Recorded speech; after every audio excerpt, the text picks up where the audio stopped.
김용민 브리핑 사법개혁 시민강연회 공개방송으로 지금부터 진행하겠습니다.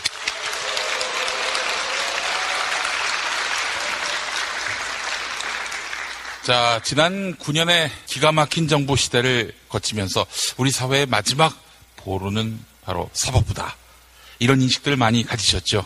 예, 억울한 사람들이 마지막에 가서 자신의 진심과 무죄를 호소하는 창구가 바로 사법부인데, 이 사법부가 건강해지고 또 적폐로부터 자유로워져야 진정한 대한민국, 법치주의의 근간이 다져진 그런 정의로운 대한민국이 되지 않겠습니까? 자, 그런 의미에서 보자면 사법부 적폐 청산, 법원 개혁은 필수 정도가 아니라 우리 사회 시민들의 의무가 아닌가 하는 생각을 해보게 됩니다. 그래서 사법부 적폐 청산, 법원 개혁을 위해서 국가공무원 노동조합 그리고 전국공무원노조 법원본부 이 두 단체에서 주최하고 서울시 공무원노조와 참여연대가 후원하는 사법개혁 시민강연회로 여러분들을 모시게 됐습니다.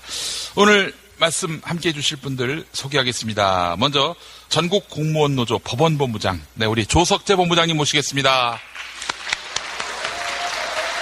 전 창원지법 부장판사를 지내신 우리 이정열 판사님 모시겠습니다. 큰 박수로 맞아주십시오.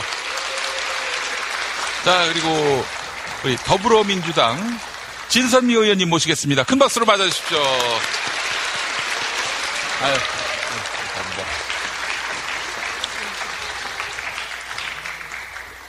자, 법관 블랙리스트에 이어서 검찰 블랙리스트까지 이야기가 나왔습니다. 우리 사회 블랙리스트가 없었던 분야가 있었는가 하는 생각이 들 정도인데요.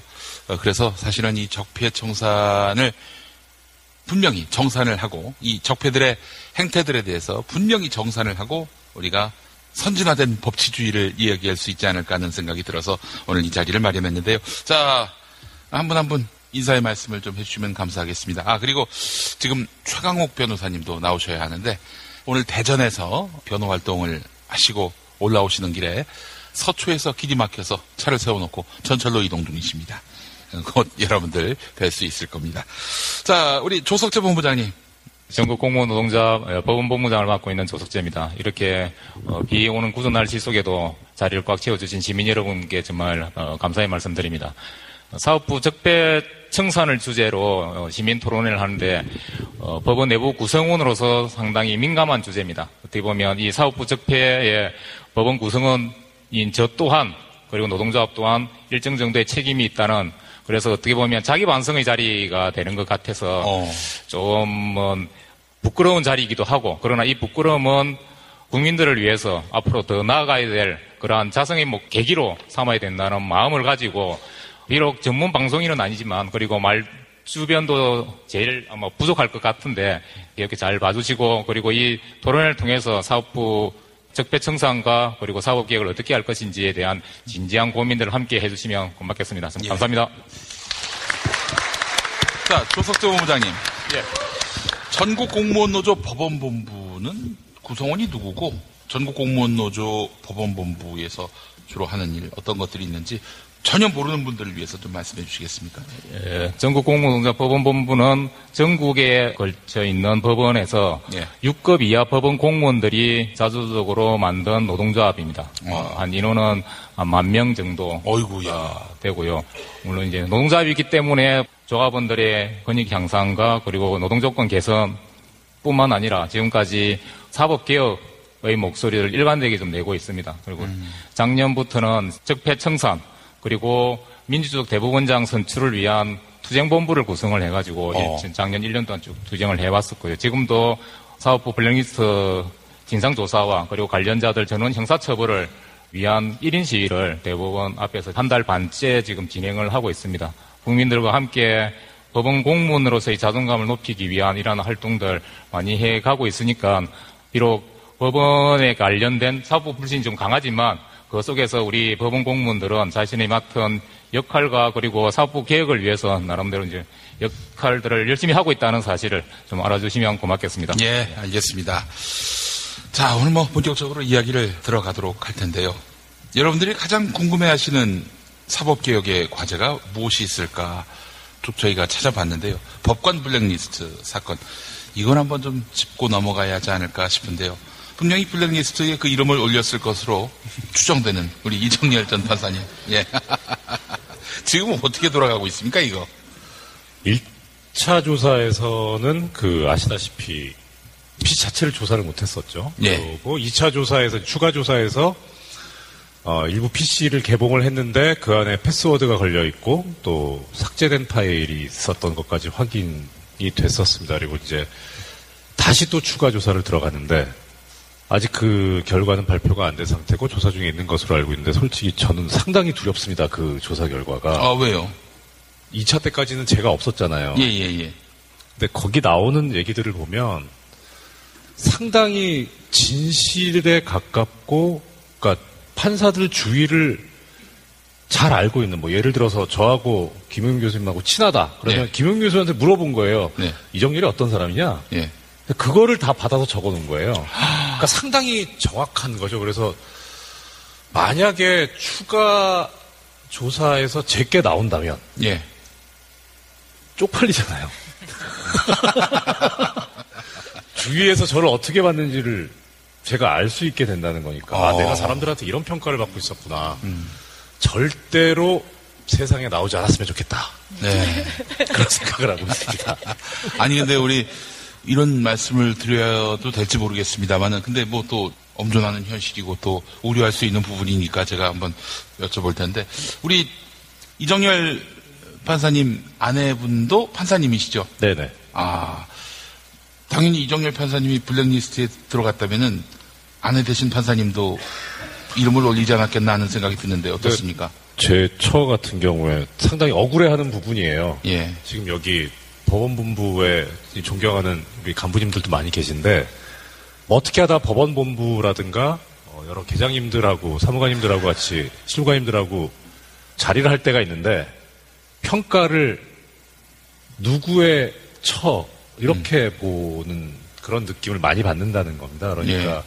사실 부당하죠. 어떻게 보면 저보다 훨씬 더 최소한 인품은 저보다 훨씬 낫고요. 실력은 잘 모르겠고 아무튼 인품은 분명히 낫거든요. 근데 그런 사람이 자기 이름 석자로 어떤 평가를 받고 사람들한테 인정을 받는 게 아니라 누구와의 어떤 신분관계 이런 것으로 평가가 된다는 건 상당히 슬픈 일이고 어떻게 보면 자존심 상하는 일일 수 있거든요. 게다가 제 입장에서 봐도 좀 억울하다고 생각이 드는 게 우리나라에 엄존하고 있는 가부장적인 이런 분위기나 현실에서 왜 여성으로서 전문직을 가진 분들은 꼭 누구의 엄마, 누구의 처 이런 식으로 항상 평가가 돼야 되는 것인가. 또 지금 여기 와주신 그 10만여 분의 우리 시민분들 중에서 여성분들이 상당하신데 예. 아마 그런 거 많이 느끼셨을 것 같아요. 저는 남자라서 직접적으로 당해보진 않았는데 예를 들어서 판사들을 평가할 때 하는 얘기가 저 판사는 재판 잘하고 판결 잘 쓰고 재판 진행 잘하고 이런 것으로 평가를 하고 이야기를 하는데 유독 여성 법관에 대해서는 제일 처음 나오는 얘기가 이쁘다. 아마 그런데 그게 꼭 법원만 그럴까? 저는 그럴 것 같진 않아요. 아마 사회 전반적으로 그럴 것 같거든요. 아니, 판사님들도 외모부터 평가합니까? 진짜? 그러니까 그 얘기를 하더라고요. 그래서 그런가 보다 그렇겠구나. 그러니까 이게 비단 법원뿐만 문제가 아니라 우리 사회 전반적으로 또 여러 군데에서 벌어지는 일들이기 때문에 이건 또 다른 차원이긴 합니다만 어떤 사법부 적폐라든가 그런 거하고 또 다른 문제이긴 합니다만 그래도 이것도 극복해야 될 문제가 아닌가 싶거든요. 그래서 사설이 길었습니다만 블랙리스트에 당연히 올랐을 것 아니냐. 근데 블랙리스트라고 볼 수 있는 문건에 있긴 있더라고요. 그러면서 평가를 써놨는데 저는 그 평가엔 동의하지 않습니다. 뭐 선후배 사이의 소통이 원활하고 무슨 온화하고 뭐 그렇게 저는 거긴 동의하진 않거든요. 그렇게 평가가 됐 모양이군요. 그러니까 거기는 이제 판사로서 평가했을지 모르겠는데 저는 이제 판사로서 평가할 수 있는 지위에 있는 자는 아니기 때문에 그런데 남들이 이렇게 보고 있구나. 그런 생각은 들더라고요. 그러니까 중요한 건 그거죠. 결국 자기 자신을 누군가가 감시하고 있는데 그 감시자가 자기가 신뢰하는 사람이라는 거잖아요. 그러면은 입을 닫아야죠, 이제. 내가 쟤를 믿고 어떤 이야기를 했는데 쟤는 나가서 나에 대해서 이 얘기를 다 하겠구나. 그러면은 뭐 신변 잡기는 차치하고 어떤 사건에 대해서 어떤 뭐 사회 현상에 대해서 내가 고민하고 있는 거 말 못하죠. 예. 그리고 더더군다나 판사들 같은 경우에 어떻게 보면 되게 외로운 직업이거든요. 예. 혼자서 최종적인 결단을 내려야 되기 때문에 네. 그러니까 사건 얘기를 물어볼 때가 있어요. 아, 내가 지금 이런 사건 맡고 있는데 이게 지금 스토리가 이런데 어떻게 했으면 좋겠냐. 뭐 예를 들어서 실형을 선고하는 게 맞냐, 아니면은 뭐 집행유예 선고해서 석방을 하는 게 맞냐 이런 얘기들을 주위에 이제 물어볼 때가 있거든요. 사건에 관해서 많은 사람들한테 의견을 구하고 그러면은 대충 성향이 드러나거든요. 아, 이 사람은 어떤 죄에 대해서 좀 형량이 세다, 어떤 건 좀 약하다. 뭐 그런 것들이 다 낱낱이 드러나기 때문에 말 못하죠. 그러면은. 근데 그것이 더더군다나 그 수집한 사람이 자기에 대한 인사권, 보직권, 어떻게 보면 직업에 있어서의 목줄을 쥐고 있는 사람한테 들어간다면은 어떻게 말을 할 수 있겠어요. 그러니까 차라리 작전상 아, 우리 법원장이 어떤 거를 좋아하니까 하면서 내 친한 사람한테도 거짓말로 법원장이 좋아할 만한 얘기를 흘려야 되는 이게 사람 사는 건 아니지. 모습은 아니었어요. 예. 예전에 제가 민간 기업 다닐 때 말이죠. 블랙리스트라고 해야 될지 모르겠습니다만은 저를 별로 좋아하지 않은 어떤 분이 저에 대한 뒷조사를 했는데 그 문건을 제가 봤어요. 식사량이 상당함. 이게 보고가 돼가지고 굉장히 놀랐습니다. 한동안 그래서 하루에 한 4끼만 먹게 됐습니다. 예, 그 일로 인해서. 예. 아니, 우리 이정열 판사님 말씀을 듣다 보니까 우리 정영식 판사 아시죠? 조석재 본부장님. 같이 근무는 하지 않았지만. 예. 예. 그 어떻습니까? 그 판결. 우리 이정열 판사님은 쓰레기 판결이라고 말씀하셨는데 그 판결 이후에 법원 잘 다니고 있나요, 그 양반이?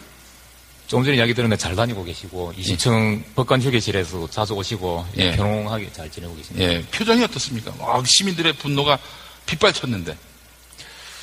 전해 들은 바로는 지극히 평온하고 예, 편안하게 생활하고 있습니다. 이미 그런 걸 다 각오를 하고 예. 판결을 적지 않았나. 이정열 판사님, 이 멘탈은 어떻게 해석을 해야 됩니까? 일단 소신에 따라서 했을 테니까. 뭐 이재용 석방. 예. 소신. 예. 그리고 조금 전에 이제 우리 본부장님께서 평온하다라고 하셨는데, 예. 저 같아도 그럴 것 같아요. 그러니까 욕먹을 각오를 했으면 그 멘탈이면 사람들이 나한테 욕을 계속하고 있으니 나는 오래 살겠구나. 그렇습니까? 그렇게 전환해서 생각할 수 있는 분이다. 아이고, 충격적이네요. 예. 자, 진선미 의원님. 피싱 당하는 거. 그 말씀하셨습니다. 이제 진선미 의원님, 본격적인 이제 무대로. 네. 어떻게 법관 블랙리스트 관련해서 대법원 조사위원회의 조사 만족스러워 하시나요? 지금 제가 오늘 이 자리에 오게 된 배경도 사실은 이제 법원 안에 네. 좀 속살들을 알고 계시는 우리 개념 있는 법원 공무원분들의 좀 얘기들도 많이 듣고 싶고 예. 이정열 판사님 얘기도 좀 듣고 싶고 그래서 사실 예. 온 거거든요. 예. 근데 여러분들 기억하실지 모르겠지만 제가 사법개혁특위위원인데 그 법원 업무 보고하는 자리에서 여상규 의원님의 질문을 했습니다. 자유한국당. 자유한국당의 여상규 사법개혁특위위원님께서 안철상 법원 행정처장님께 블랙리스트가 있습니까? 이렇게 얘기하니까 없다고 그러셨거든요. 근데 지금 있다고 얘기하시니까 저는 그걸 어떻게 해석해야 되나 이런 생각이 듭니다. 정확한 워딩은 법원 블랙리스트가 있다고 생각하느냐 이렇게 질문했고 처장님은 불이익을 주기 위한 전체적인 블랙리스트는 없는 것으로 지난 조사 결과 나왔다 이렇게 얘기를 하시더라고요. 그리고 아마 제가 확인한 바로는 지금 11일 날 그 진상조사단이 발표를 하도록 그렇게 돼 있고 그리고 법원 컴퓨터 내에 파일들을 확인하는 데 있어서 지금 4분의 동의를 다 받아서 이제는 합법적으로 진행이 되고 있는데 그 결과가 저는 너무 궁금합니다. 네. 진선미 의원님, 만약에 이제 대법원 조사위원회 조사 결과가 미진하다, 국민들 보기에 이건 말도 안 된다라고 판단되면은 어떻게 국정조사를 한다든지 특별검사제를 도입한다든지 그럴 구상도 정치권이 갖고 있는지요? 네. 그러니까 지금 저희들이 생각하기에는 일단 결과를 좀 보고 판단을 해야 되는데 이 문제는 이미 뭐 앞에서 다 얘기해 주셨지만 너무나 심각한 문제이지 않습니까? 그래서 그 결과 발표가 만족스럽지 못하면 당연히 추후 절차들을 거치게 될 수밖에 없지 않나 이런 생각합니다. 알겠습니다. 조석재 본부장님, 진짜 우리 법원에 진짜 손과 발 역할을 하시는 분들 아닙니까? 우리 법원 공무원 분들께서요. 이거 잘 아시지 않나요? 누구보다도?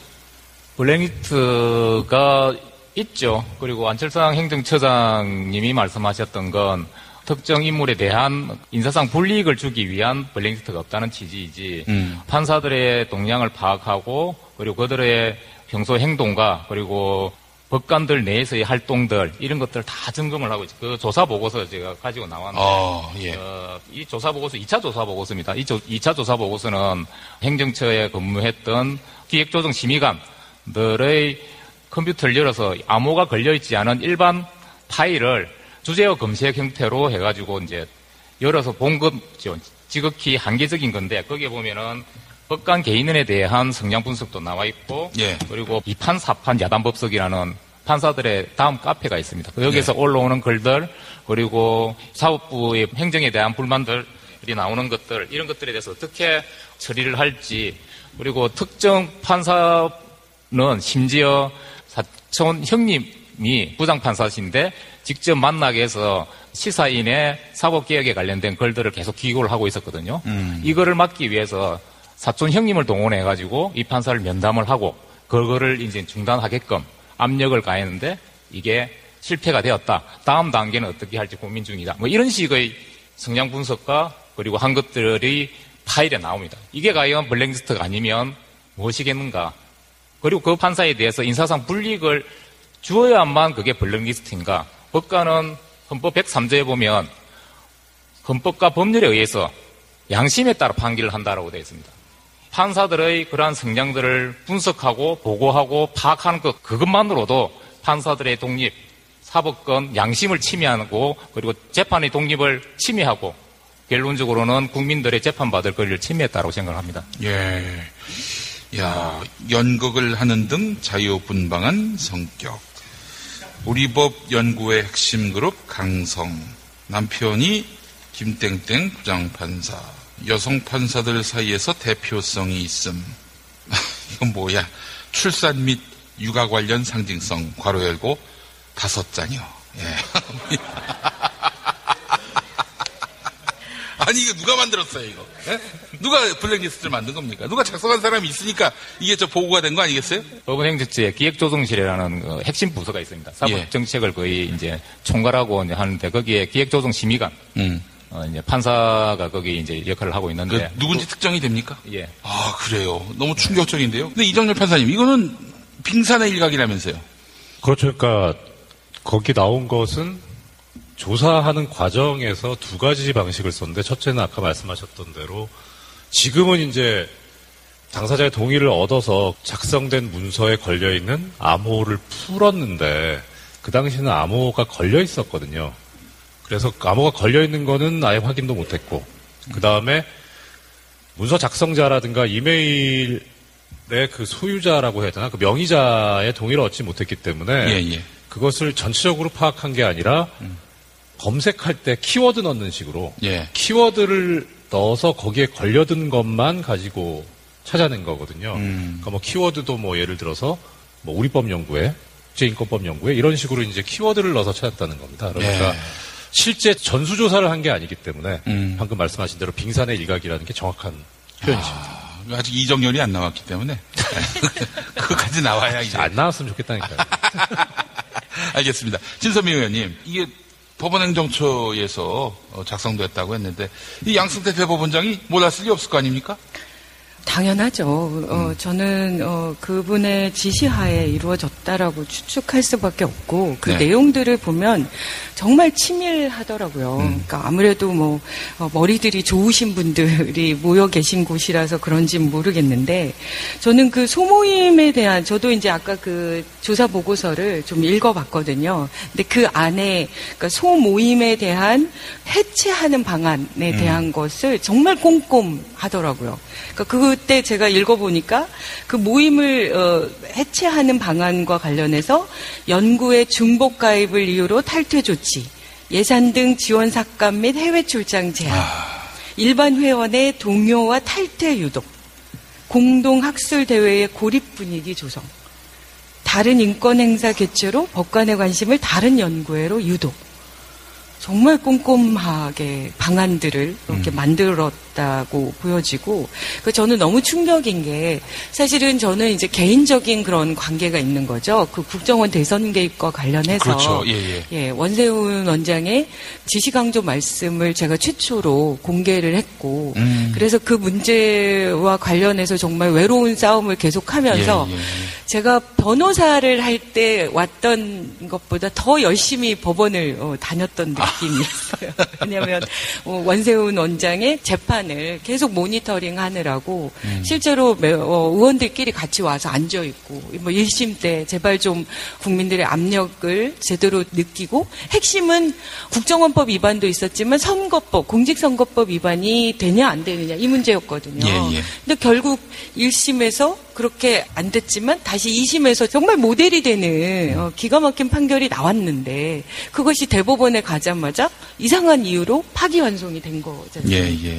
그 과정들을 다 녹록하게 보고 있는 사람의 입장에서 갑자기 이렇게 블랙리스트, 사찰을 통해서 대법원을 통해서 원세훈 원장에 대한 항소심 판결에 대한 여러 가지의 청와대의 입장이나 그런 상황들을 다 이렇게 파악하고 있었다는 그런 내용들이 나오는 순간 정말 이 사법부에 대한 마지막 신뢰가 무너지는 엄청난 충격을 저는 받았거든요. 이제 그것이 가지는 그 의미가 삼권 분립의 중요성뿐만이 아니라 이 사법부에 대한 가장 기본적인, 아까 정말 통한의 목소리로 이 사법부의 개인이 당하는 그 억울함이라고 표현하시는데, 이제 그런 부분들도 그래도 공정하게 뭔가 판단을 하실 수 있을 거다.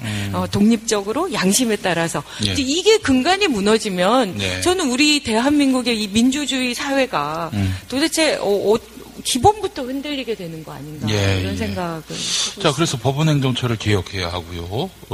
사법행정권 남용을 방지해야 될 텐데 어떻게 입법을 구상하고 계세요? 아유, 그건 참. 구상을 안 하셨군요. 아니, 구상은 열심히 하고 있습니다. 그런데 알고 계시겠지만 지금 국회가 문이 닫혀 있어서, 조금 전에 기사가 나왔네요. 그게 확실한지는 모르겠는데 염동열 의원님께서 지금 조사를 받고 계시는데 지금 사법개혁위원이시잖아요. 아니, 지금 피의자가 사법개혁위원이? 사법개혁위원이세요. 그리고 조금 전에 나온 게 최흥집이라는 강원랜드 사장이 처음으로 진술을 바꿔서 염동열 의원에게서 받았다. 이런 내용이 지금 속보로 나오고 있네요. 근데 그런 분들이 지금 사법개혁위원회에 계시고 끊임없이 논의할 때마다 관련된 내용들에 대한 관심들이 별로 없어 보이세요. 그래서 사법개혁 특위가 이번에는 좀 고마운 게 특위 자체에 입법권이 있는 거거든요. 그래서 빠르게 정리를 하기 위해서 특위를 만들었는데 특위가 진행되는 상황이 너무 지지부진하니까요. 지금도 소위가 안 꾸려졌거든요. 그 장제원 간사가 얼마 전에 노회찬, 그 양반도 거기 들어가 있어요? 그럼요. 그분이 간사이십니다. 간사까지. 그래가지고 노회찬 의원님이 그 교섭단체 소속이 아니라는 이유로 왜 검찰개혁 소위에 들어갔냐라고 해서 소위 구성도 안 해주고 계세요. 근데 교섭단체 됐으니까. 이제 교섭단체 됐으니까 소위를 구성하게 되지 않을까 싶고, 이제 그렇게 되면 저희들이 준비했던 여러 가지 법안들에 대한 심의가 좀 시작되지 않을까 싶습니다. 의원님 구상은 어떠세요? 어떻게 법원행정처를 수술합니까? 근데 이게 참 법으로 이렇게 할 수 있는 것들이 마땅한 게 별로 많이 없어요. 규칙 만드는 것도 그렇게 못해요? 그러니까 규칙이는 그런 부분들에 대해서 저희들이 이제 법안들을 조금씩 만들고 있는데 딱 이거다 싶게 그거를 정리할 수 있는 그런 관련된 법안들이 이렇게 딱 만들어지지가 잘 않더라고요. 그렇군요. 그래서 좀 직무유기라고 지금 누군가 직무유기 맞습니다. 알겠습니다. 조석재 본부장님, 전국 공무원노조 법원본부에서 나름 안을 내놓으셨을 것 같아요. 사법개혁안. 어떤 것들이 있습니까? 일단 사법부 블랙리스트와 관련해서는 지금 철저한 진상조사와 그리고 진성희 의원님이 말씀하셨듯이 이것의 몸통은 양성태 대법원장으로 표현되는 제왕적 대법원장과 그에 편성한 엘리트 관료 법관들의 작품이다라고 판단을 하고 있습니다. 예. 이것을 정확하게 밝혀내야만 어떤 부분을 청산할 것인지가 이제 확정이 되는 거고요. 그렇게 확정이 되면 제왕적 대법원장의 권한과 그리고 엘리트 관료 법관들의 사법 행정 장악력을 약화시킬 수 있는 방안들을 고려해야 된다. 예. 행정처 조직 개편이 반드시 이루어져야 되고요. 예. 그리고 대법원장의 권한 중에 가장 큰 게 대법관 재청권입니다. 이 대법관들이 대법원장의 성향에 따라서 지금은 대법원 전원합의체 판결이 13대 빵이 많이 나와요. 13대 빵. 예. 그러니까 대법관의 어떤 성향이 예. 한쪽으로 쏠려 있다. 한쪽으로 쏠려 있다.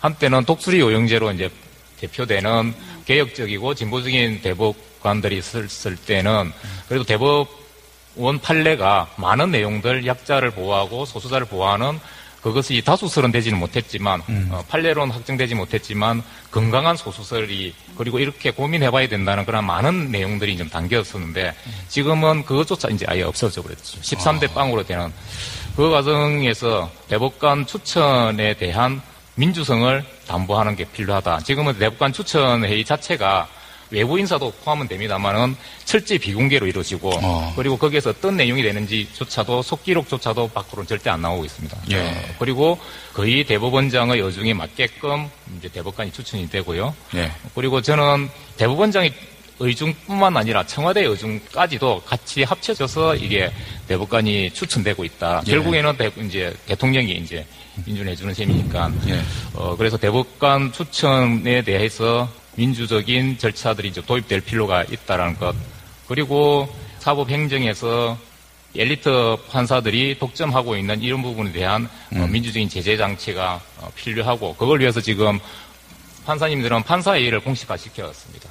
판사회의를 통해서 사무분담이라든지 그리고 사법행정과 관련된 부분에서는 법관회의를 통해서 의견들을 좀 제출하는 그러한 내용들을 좀 넣고 있는데 어쨌든 이러한 좀 사법행정을 견제할 수 있는 그런 제도적 장치들이 필요하다. 이것이 가장 좀 시급하게 이루어져야 된다고 좀 생각을 하고 있습니다. 추가로 제가 조금 더 보완을 한다면 그러니까 구체적인 방안들에 대한 말씀을 드려야 되는 건가요? 예.